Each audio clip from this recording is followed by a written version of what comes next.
3 tentang pemberhentian anggota Polri junto pasal 8 huruf C angka 1 Perpol nomor 7 tahun 2022 tentang kode etik profesi dan Komisi Kode Etik Polri yang berbunyi, anggota Kepolisian Negara Republik Indonesia dapat diberhentikan tidak dengan hormat dari Dinas Kepolisian Negara Republik Indonesia karena melanggar sumpah janji anggota Kepolisian Negara Republik Indonesia, sumpah janji jabatan dan atau kode etik profesi Kepolisian Negara Republik Indonesia junto setiap pejabat Polri dalam etika kepribadian wajib menaati dan menghormati norma hukum.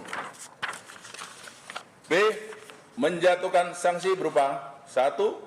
Sanksi bersifat etika, yaitu perilaku pelanggar dinyatakan sebagai perbuatan tercela.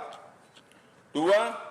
Sanksi administratif, yaitu penempatan pada tempat khusus selama 6 hari telah dijalani pelanggar terhitung sejak tanggal 29 Agustus tahun 2025 sampai dengan 3 September tahun 2025 di ruang Patsus Biro Propos di Propam Polri.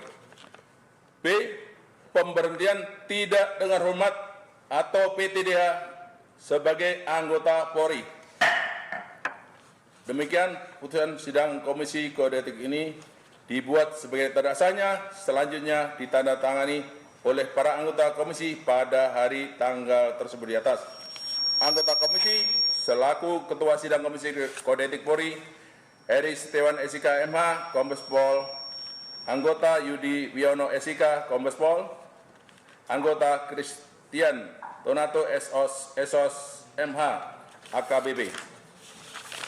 Baik, terduga pelanggar, apakah Anda menerima atau banding? Ada yang perlu disampaikan?